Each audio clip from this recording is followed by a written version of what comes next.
다 일어나서서 하나님 말씀 잠언 1장 1절에서 9절 말씀을 함께 읽겠습니다. 잠언 1장 1절에서 9절. 다윗의 아들 이스라엘 왕 솔로몬의 잠언이라. 이는 훈계와 지혜를 알게 하며 명철의 말씀을 깨닫게 하며 지혜롭게 공의롭게 정의롭게 정직하게 행할 일에 대하여 훈계를 받게 하며 어리석은 자를 슬기롭게 하며 젊은 자에게 지식과 근신함을 주기 위한 것이니 지혜 있는 자는 듣고 학식이 더할 것이요 명철한 자는 지략을 얻을 것이라. 잠언과 비유와 지혜 있는 자의 말과 그 오묘한 말을 깨달으리라. 여호와를 경외하는 것이 지식의 근본이거늘 미련한 자는 지혜와 훈계를 멸시하느니. 내 아들아, 내 아비의 훈계를 들으며 내 어미의 법을 떠나지 말라. 이는 내 머리에 아름다운 관이요 내 목에 금사슬이니라. 아멘. 말씀으로 오늘도 역사하시며 성령으로 우리에게 신령한 은혜를 주신 하나님, 이 시간 우리를 위해 예비하신 하나님의 놀라운 은혜와 축복이 있게 해주세요. 말씀을 듣 수 있도록 귀를 열어주시고 마음을 열어주소서.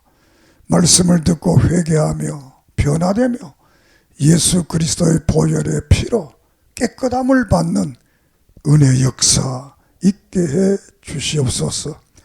이 시간도 예수 그리스도 이름으로 이적과 기적과 능력과 치료와 변화의 역사가, 아름다운 간증의 역사가 일어나게 해 주시옵소서. 만가지 은혜를 감사하며 예수님의 이름으로 기도드립니다. 아멘. 옛날에 인도의 왕이 영국 여왕에게 물었답니다. 영국의 번영의 비결이 무엇입니까? 이렇게 물으니까 영국의 번영의 비결은 성경이다, 뭐 이렇게 말했다고 합니다. 많은 사람들이 아무도 살지 않는 외딴 섬에 갈 때 어떤 책을 가져갈 건가 물었더니 대다수의 사람들이 성경을 가지고 가겠다. 이 성경은 사람이 썼지만 이 성경은 하나님의 말씀이다. 이 하나님 말씀이니까 이 성경을 보는 사람마다 인생이 변하고 삶이 변하고 환경이 변하는 이런 역사를 경험하게 됩니다. 우리가 오늘의 세상을 보더라도 성경을 사랑하는 나라들이 선진국가고 또 잘 살고 젠틀한 신상가예요. 세상은 어떻게 보면 성경을 사랑하는 그 사랑의 각도에 따라 세상이 이렇게 구별되어 있는 것 같아요. 세상을 사랑하는 나라, 성경을 사랑하는 나라들은 다 잘 되고, 두 번째는 캐톨릭은 우리보다, 기독교인보다는 성경을 약간 덜 사랑하니까 이류 국민이 되고, 삼류 국민들은 다 성경을 사랑하지 않는 사람들이 그런 것 같아요. 세계 역사가 그렇게 되어 있습니다. 옛날에는 우리도 한국이 조만한 반도에서 이북하고 맞닿아 있기 때문에 또 가난해서 외국에 가지를 못했는데 이제는 많은 사람들이 외국을 갑니다. 외국을 가보면 이 유럽이나 미국이나 이 모든 나라는 기독교 문화를 바탕으로 하기 때문에 기독교를 모르면 그 문화를 알 수가 없는 겁니다. 그래서 세계를 알려면 기독교를 알아야 된다, 이렇게 말할 수도 있겠습니다. 이 잠언이라는 말은 우리 조상들이 번역을 하면서 잠자를 바늘 잠이다, 바늘이다, 그리고 말씀 언자를 썼는데 이 잠언은 바늘 같은 말씀이다. 한번 따라해 봅니다. 바늘 같은 말씀이다. 바늘. 그러니까 바늘이 찌르면 되게 아프잖아요. 깜짝 놀라잖아요. 이 잠언은 이 살갗을 찌르는 바늘이 아니고 우리의 마음, 사람의 심령, 사람의 영혼을 찌르는 그런 바늘 같은 말씀이 이 잠언이다. 이렇게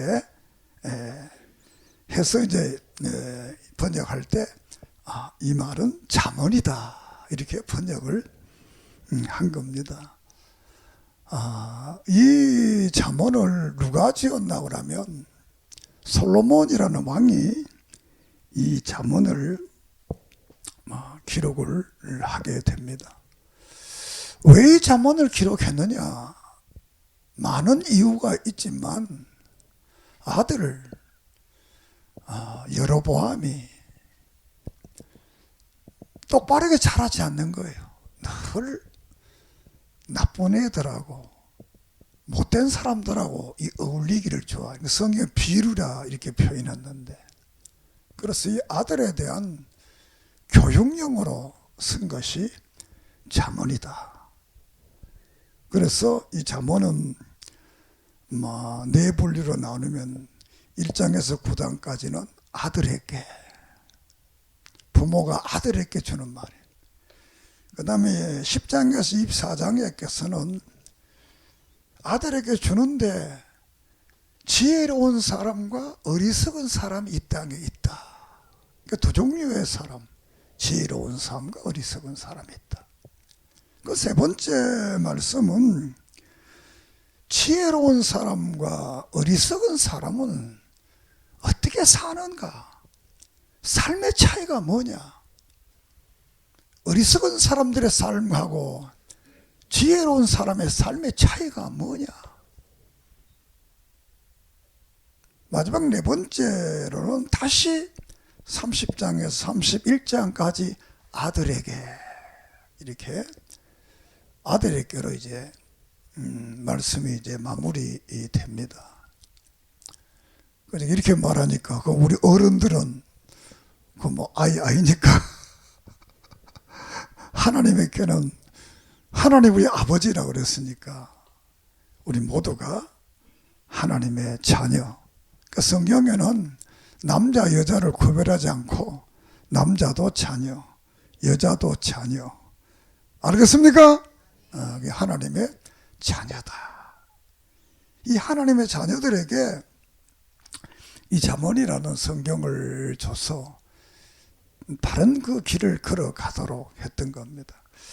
여기 보면 잠언이라는 말을 하면서 명철, 훈계, 공의, 정직, 또 쓸기, 지혜, 지식, 오묘한 일, 좋은 말만 다 해놨어요. 세상에 어떤 책을 쓰면서 이 책을 읽으면 이렇게 된다, 이렇게 자신 있게 쓴 사람은 아무 책도 없습니다. 나도 책을 많이 썼지만 이렇게 당당하게 쓸 수가 없는 거예요. 물론 나는 인간이니까 그렇겠습니다만, 명철은 총명하고 사리에 밝은 것, 훈계는 잘못 것을 알고 주의하는 그런, 공의는 공평과 의로움, 정의는 공동체를 위해서 옳고 그름을 아는 것, 정직은 바르고 곱게 사는 것, 슬기는 이치를 바르게 알고 분별하는 것, 근신은 해야 될 행동과 하지 않은 행동을 일정 기간 동안 안 하는 것, 지략은 어떤 분석을 해서 바르게 가는 것, 묘 오면은 심오하고 미모한 그런 그 일들을 그러면서 경외하게 된다. 이 경외라는 것은 하나님을 아주 사랑하고 두려워한다는 거예요. 그걸 예배하는 걸 하나님. 이 자문이 이제 세상적으로 이렇게 많은 걸 알지만 가장 중요한 게 뭐냐? 하나님을 안다는 거예요. 하나님을 바로 알고 그 하나님 앞에 바르게 예배를 드릴 수 있는 것. 경배는 하나님을 두려워하면서 바른 예배를 드리는 경외. 이 말씀을 바로 알면 막 그렇게 된다. 이렇게 말씀은. 그리 잠언에서 지혜로운 사람과 어리석은 사람에 대한 말을 하는데, 그럼 지혜로운 사람은 어떤 사람인가? 지혜로운 사람은 하나님을 믿는 사람을 지혜로운 사람. 어리석은 사람은 뭐냐? 하나님이 없다고 하는 사람, 어리석다는 거. 하나님이 있다고 믿는 사람들은, 이 지혜로운 사람들은 반드시 이 세상을 살아갈 때 선하고 의롭고 정직하고 겸손해야 된다는 거예요. 믿습니까? 그럼 반대 악인은 어떠냐? 악인들은 어리석고 악하고 불의하고 거짓말하고 교만하고 불성실하고 나태한다는 거예요.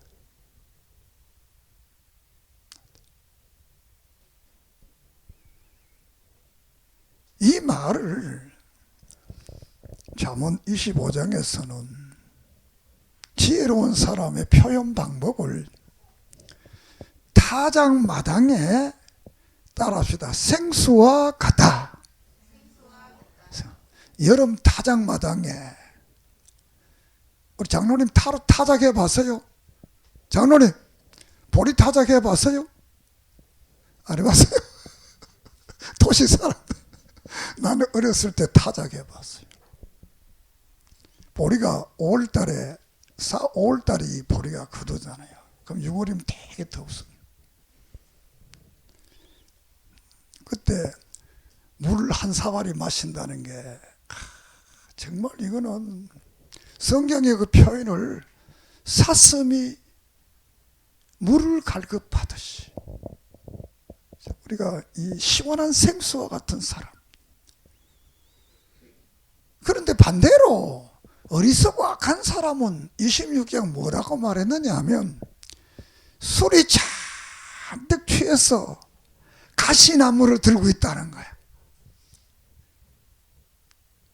얼마나 위험하겠어요.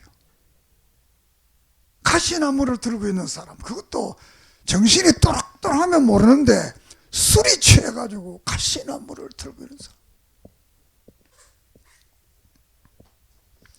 그 가시나무를 들고 있는 사람, 가시는 모든 사람을 찌르잖아요. 아프게 하잖아요. 상처를 주잖아요. 그런데 지혜로운 사람은 생수와 같아요. 생수와 같아요. 모든 사람의 마음을 시원케 하고 즐겁게 하고 기쁘게 한다는 거예요. 우리 총신교회 성도님들은 어디 가든지 가시나무 되지 말고 생수와 같은 사람 되기를 축복합니다. 생수와 같은 사람이 된다는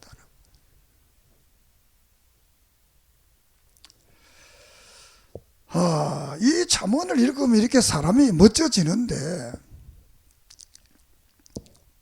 그 이유가 뭔가? 왜 멋져지는가? 이 잠언은 다른 성경 전체를 66권을 다 말하는 거예요. 넓게 말하면, 작게 말하면 잠언을 말하고, 넓게 말하면 성경 전부를 말하는 거예요. 그런데 그 성경 전부 속에 뭐가 있느냐라는 것, 무엇 때문에 이 성경을 기록했느냐라는 것. 요한복음 5장에 보면 예수님이 바리새인들을 보고 말을 합니다. 너희들이 모세를 잘못 알았다. 저들이 모세 이라니까. 모세가 기록한 그 모든 성경은 나에 대한 기록이다. 내가 누구라 한 거기에 대한 기록이다. 너희가 모세를 알았더라면 나를 바로 믿었을 거라. 그냥 성경 전부는 예수님에 대한 기록이라는 거예요. 그래서 이 성경을 읽으면 예수님을 만난다는 거예요.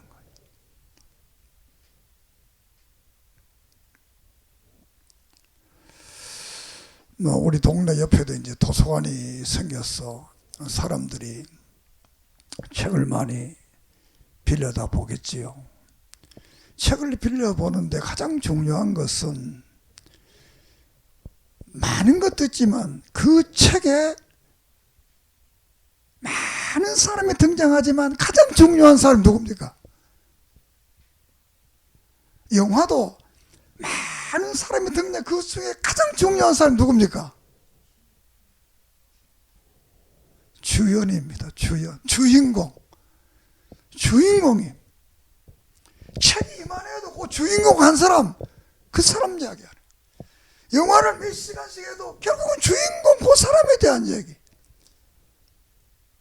이 성경도 바로 주인공 예수 그리스도에 대한 말씀으로 이 성경을 읽으면 예수님을 만나는, 예수님을 만난 바로 하나님을 만난 사람은 하나님의 성령이 나와 함께해서 우리의 삶과 우리의 인생을 인도해 주십니다. 믿습니까?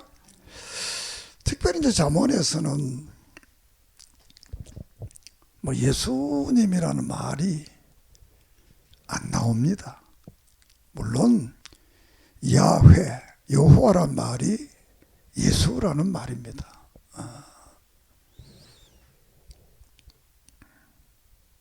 성경에서 보면 창세기 2장과 3장에서 생명나무, 따라합시다. 생명나무가 나타나. 그리고 요한계시록의 2장과 22장에 보면 거기 이제 생명나무가 나타납니다. 그러니까 에덴 동산에 생명나무가 있었고 천국에 가면 이제 생명나무가 있는 거예요. 생명나무. 세 번째로 이제 생명나무가 나타난 것이 잠언입니다. 잠언에 3장과 11장, 13장, 15장 쭉 생명나무에 대한 잠언에 이제 생명나무가 나타나는 겁니다. 그러면 창세기 2장과 3장에 나타나는 생명나무하고 잠언에 나타나는 생명나무하고 천국에 있는 생명나무가 똑같으냐? 똑같지 않다는 거예요. 이 잠언의 이 창세기 2장 3장에 나타나는 생명나무하고 요한계시록 2장과 22장에 나타난 그 생명나무는 따라합시다. 말 그대로 생명나무다. 나무 이름이 생명나무. 나무 이름이.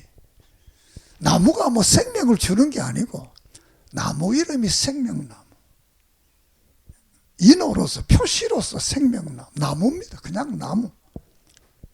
그런데 이 잠언에 나오는 생명나무는 그냥 나무가 아니고 이 잠언에 남은 생명나무는 예수님을 비유하는 거예요. 예수님에 대한 상징적 이름. 예수님. 그래서 잠언을 읽게 되면 예수님을 만나게 된다.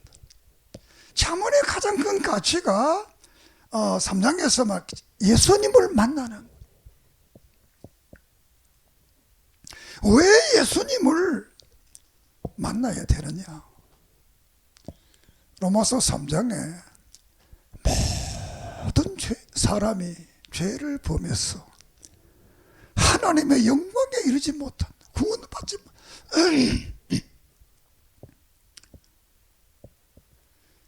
그러니까 아담이 이 에덴 동산의 3장에 죄를 짓고 하나님께 이제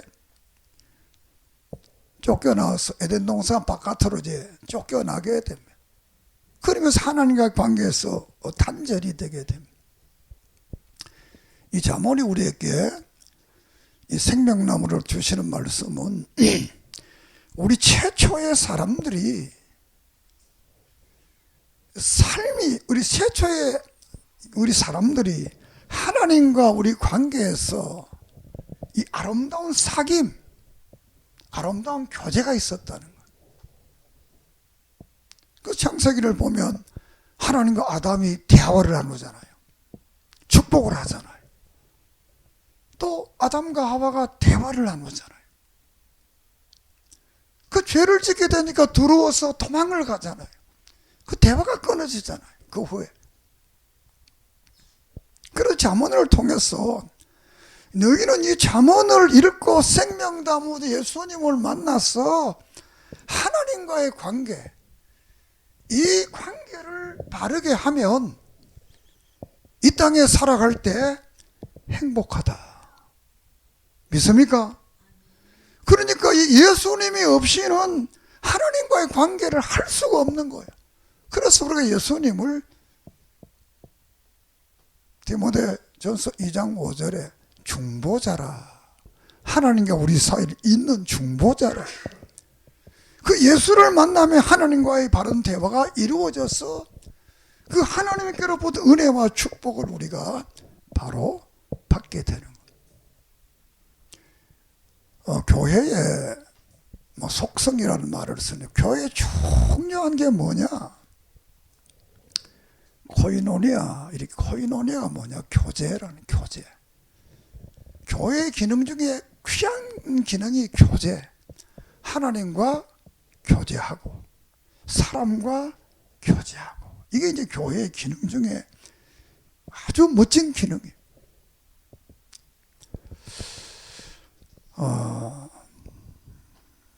인생을 살아가면서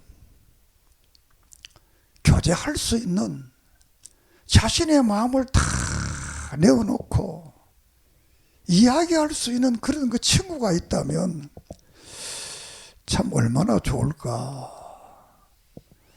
우리 김 목사님이나 장로님 때로는 동창회 간다 그러니까 나는 말을 안 해도 되게 부러워요.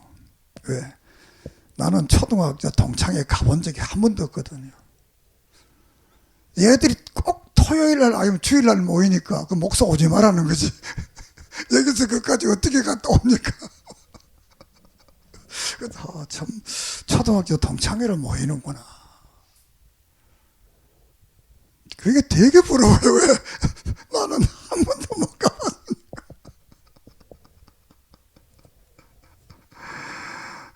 그 동창들 만나면 뭐 이제 다 노인이 됐겠지만 정말 재밌을 것 같아요.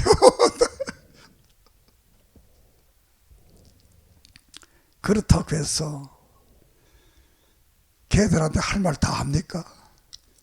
다 못하잖아요. 암만 친해도 비밀은 있는 거예요. 그렇잖아요. 그런데 이 주님을 바로 만나면 그분 앞에는 비밀이 없는 거예요. 다 말할 수 있는 거예요. 암만 말해도 그건 화 안 내는 거예요. 다 받아주고 다 이해하고 우리에게 새로운 길을 주시고 용기를 주시고 희망을 주시는 분이 예수 그리스도입니다. 믿습니까? 그 예수님 우리를 죽기까지 우리를 사랑하시는 그분이니까. 그 잠언을 읽으면 그분을 만난다는 거예요. 사실 오늘 우리가 예배당에 오늘 예배 드리러 오는 것도 예수님을 만나러. 왜? 주님께서 이 교회에서 내가 만나주겠다 약속을 했으니까.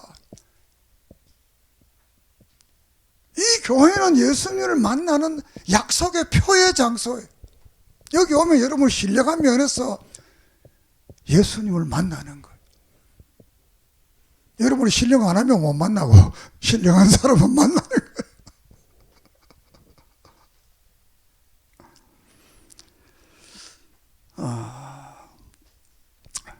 이 잠언에서 예수를 만난 사람들은 그럼 어떤 삶을 살아야 지혜로운가에 대해서 말씀을 하는데 16장에서는 그 신관이야 하나님을 믿는 어떤 자세로 하나님을 믿고 하나님을 보느냐 할 때 이 솔로몬 왕은 그분은 전지전능하신 분이다. 그분에게 다 따라합시다. 다 맡겨라. 그 말은 너의 경영하는 것을 다 여호와께 맡겨라. 네가 생각해하는 게 다 그대로 안 된다는 거야. 네가 계획한 모든 걸 그분에게 다 맡기라. 하나님께 맡기면 된다는 거야. 이게 격파 신학의 원리고 보수주의자의 원리요. 다른 신앙의 사람들이 하나님의 절대 주권과 권위를 믿는 거예요. 모든 것이 하나님의 뜻 안에 있다. 그분은 우리를 바른 길로, 좋은 길로, 은혜의 길로 인도해 주신다. 믿습니까? 물론 사람들 중에도 부모가 어떤 부모가 자식이 안 되기를 원하는 부모가 있겠어요. 그러나 인간 사회는 못된 부모도 있습니다. 그러나 하나님은 선하. 너희가 악해도 악한 부모가 있다는 그 말이잖아요. 악해도 나는 선하다. 그래 우리의 인생의 모든 삶을 그에게 다 맡기는 은혜가 있기를 바랍니다. 살아보니까 내 뜻대로 된 게 아무것도 없더라고요. 여러분 이렇게 인간적으로 생각하면 내가 내 마음대로 되었으면 여기 있었겠나. 여기가 있습니다. 더 멋진 데가 있지. 앞으로 남은 생에 얼마 살지 모르지만 하나님께 다 맡기고 그분이 내 인생을 멋지게 디자인해서 인도할 것이라는 확신을 가지고 경영하는 모든 것을 맡기라. 그러면 이루어 주겠다. 할렐루야. 우리가 16장 한번 찾아봅시다. 16장 3절 16장 3절 너희 행사를 여호와께 맡기라. 그리하면 내가 경영하는 것이 이루리라.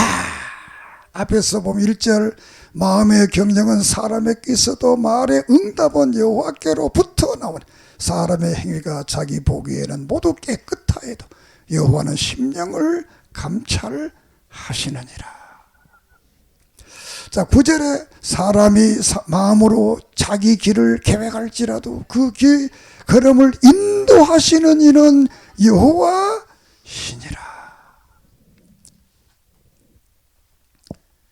바른 믿음을 예수를 만난 모든 것을 하나님 17장에서 대인관계에 대해서 17장과 25장이 대인관계, 사람과의 관계를 어떻게, 우리가 인생을 살아가면 사람 안 만나고 못 살잖아요. 오늘 또 와서 만나니 반갑잖아요. 사람관계라는 되게 소중한 거. 한마디로 말하면 화목하다. 따라합시다. 화목하자. 화목한다. 화목이란 말이 예수님이 우리의 화목제물 됐대. 그런데 후서 4장 화목의 직책을 줬다. 교인들은 어디 가든지 화목해야 돼요. 화목을 깨면, 내가 잘났다고 화목 깨면 그것도 죄 짓는 거예요. 여러분 가는 곳마다 화목하기를 주의 이름으로 축복합니다. 나는 사람들이 다 좋아해요. 안 좋아하는 사람도 있습니다. 내가 어떨 때 내가 바른 말 해보거든요. 아주 좋다가도 어떨 때는 바른 말 해보니까 그때 되게 싫어해요.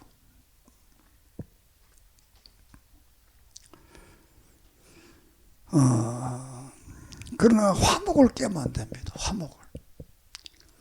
그리고 이 18장에 언어관에 말을 그러면 어떻게 되느냐. 따라서 말을 예쁘게 하자. 잠언 우리가 야고보서 2, 3장에 보면 우리 인간이 선해야 될 것을 4가지를 말하는데 뭘 말하느냐. 첫째가 뭐냐. 말이 선해야 된다. 말이. 두 번째는 지식이 선해야 된다. 세 번째는 마음이 선해야 된다. 네 번째는 삶이 선해야 된다. 말이 시다. 그 말 많이 하잖아요. 말이 시다. 말하는 대로 된다. 잠언에 이러면 그 말을 아주 많이 합니다. 네가 말한 대로 된다. 말이 시다. 그래 언어를 잘 써. 그러니까 사람도 화목 깨려면 기분 나쁜 말 한마디만 해보면 다, 내가 여러분에게 한마디만 하면 여러분 마음 다 깨집니다. 말 한마디. 나를 그렇게 좋아하다가도 좋아하는 걸 다 없어져. 가치관, 19장의 가치관은 가난해도 죄 안 짓는다. 가치관.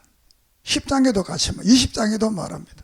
참 24장에도 악인 부러워하지 않는다. 내가 비록 가난해도 정의롭게 바르게 살겠다는 거야. 악인들이 부자만 돼도 그거나 부러워하지 않는다는 거야. 참 멋지잖아요. 그래서 30장에는 2가지 소원을 말하는데 아들에게 주면서 하나는 뭐냐. 이 왕의 말이 우리 아들 거짓말 안 하게 해달라는. 한번 읽어봅시다. 30장. 30장. 잠언 30장.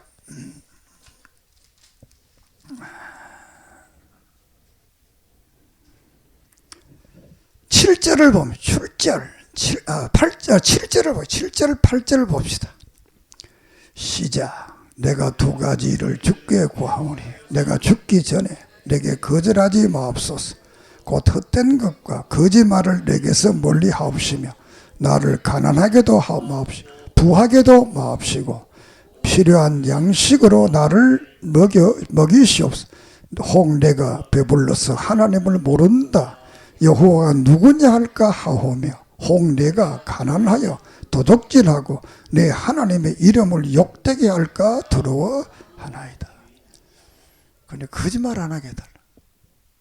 그리고 너무 또 부자 돼가지고 뭐 하나님 별거 다 알구나 내가 다다 이렇게 하고 너무 또 가난해가지고 도둑질하니까 또 하나님 이게 욕돼.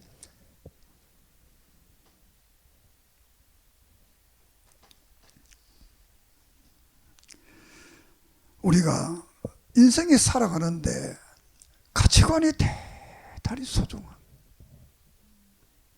나는 교인들도 많이 만나지만 안 믿는 사람들도 많이 만납니다. 제가 뭐 운동을 하니까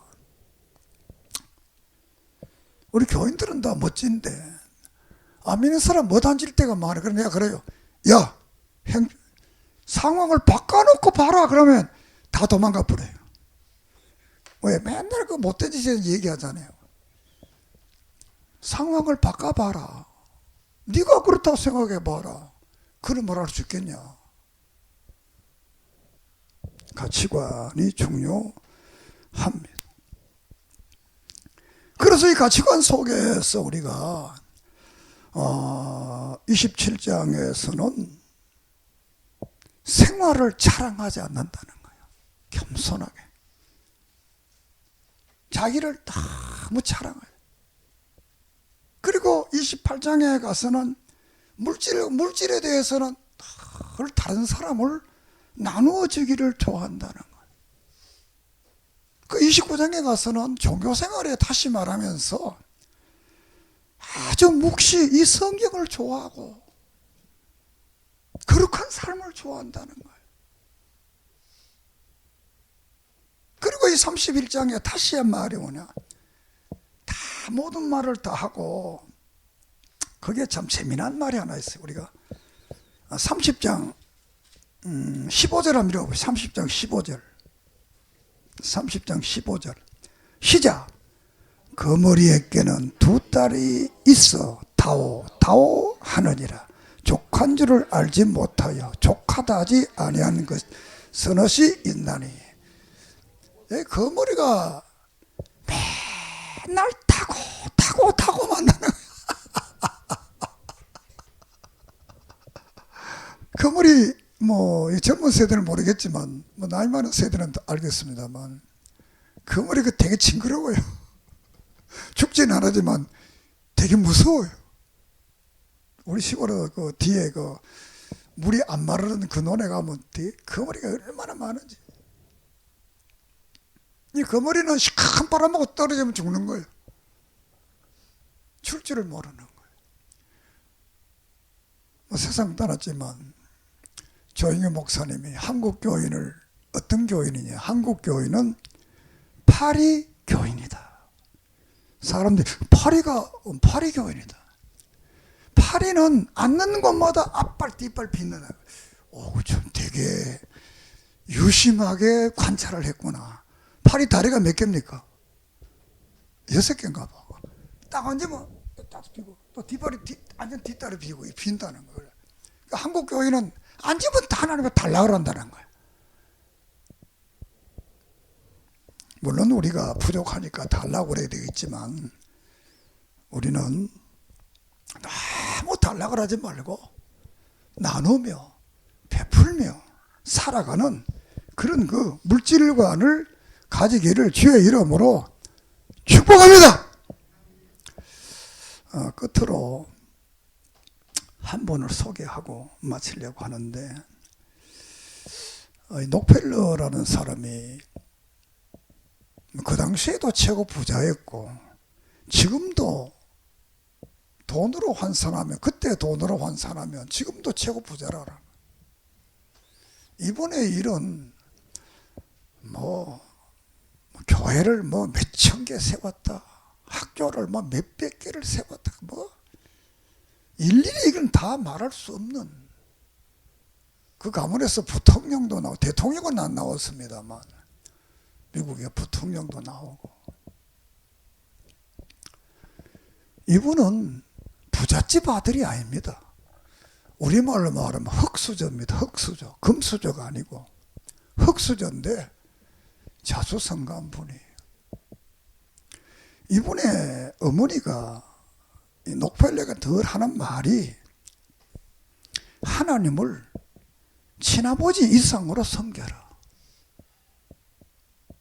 두 번째로는 목사님을 하나님 다음 가는 분으로 섬겨라. 세 번째로 주일 예배는 어떤 일이 있든지 본교회 가서 예배를 드려라. 네 번째로는 오른쪽 주머니는 11조 주머니다. 11조를 반드시 해라. 다섯 번째는 사람과 원수를 만들지 말라. 여섯 번째는 아침에 목표를 세우고 늘 기도해라. 일곱 번째는 잠자리에 들기 전에 늘 하루를 반성해라. 그리고 남을 도울 수 있으면 힘껏 도와라. 마지막 말이 뭐냐면 예배 시간에는 항상 앞자리에 가서 앉아라. 그래야 네가 모든 일에 앞선자가 된다고. 앞자리에 앉아라. 내가 내일만 앞자리에 앉아요. 여러분이 안 앉을까? 내가 앉는 거예요.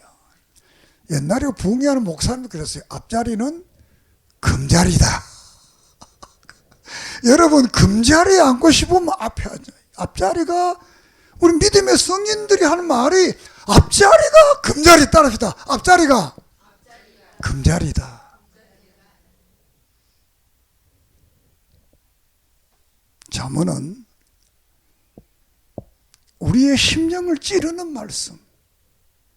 이 잠언을 예수를 만나게 되고 이 예수를 만난 사람은 이 땅에 살아갈 때 정말 의로움과 진실함과 정직과 겸손한 삶을 살아서 많은 사람들에게 가시나무가 되지 않고 정말 생수와 같은 이런 믿음의 사람 되어서 하나님과의 바른 관계, 신자와의 바른 관계가 이루어지는 그런 복된 삶이 되기를 주의 이름으로 축복합니다. 그리고 이 록펠러의 말중, 록펠러가 33세 미국의 제일 부자, 미국의 제일 부자잖아요. 55살에 암병이 걸려가지고 의사가 말을 하는데 당신 1년밖에 못 산다. 그 많은 재산 어떻게 합니까? 기록에 보니까 아직도 뉴욕 시민들은 수도세를 안 낸다는 거예요. 왜? 록펠러가 우리가 다 대주구나. 뉴욕 시민들은 수도세 안 내고 산다. 얼마나 멋집니까? 11조 하는 부서에 직원이 40명이라는 거예요. 놀래지도 않아네. 11조만 모아가지고 분담한 이게 직원이 40명이네. 기록에 보니. 55살에 암병 걸. 그 병원에서 이렇게 건의를 보다 표지를 하나 봤는데 주는 자가 받는 자보다 낫다. 이 말이 자기에게 꽉 들어온 거예요. 그래서 그때부터 내가 이제 남을 도와야 되겠다. 바로 그때 어떤 부인이 병원에 와 돈이 없어가지고 수술을 못 받. 그래서 자기가 대신 돈. 그로부터 이분이 편안을 얻게 되고 깨끗하게 치료를 받았습니다. 할렐루야. 그래서 98살까지 산 거예요. 55살까지는 세상을 위해 살다가 56살부터 남을 위해 나누는 삶을 살았다. 우리도 이런 멋진 삶이 이루어지기를 주의 이름으로 축복합니다. 그는 록펠러를 록펠러 되게 한 것은 바로 예수 그리스도 하나님 그분이 그렇게 한. 오늘 우리가 믿는 하나님은 위대하십니다. 전능하신 그분에게 다 맡기고 우리의 인생을 살아가는 여러분 되기를 주의 이름으로 축복합니다. 하나님, 오늘 이 잠언을 통해서 정말 우리가 예수 그리스도를 만나고 예수 그리스도는 하나님과의 바른 교제를 통해 이 땅에 살아가는 날 동안 가시나무가 되지 말고 생수와 같은 사람 되어 예수 그리스도의 생명의 복음을 나타내는 복된 성도들 되게 해 주시옵소서. 예수님의 이름으로 기도드립니다. 아멘.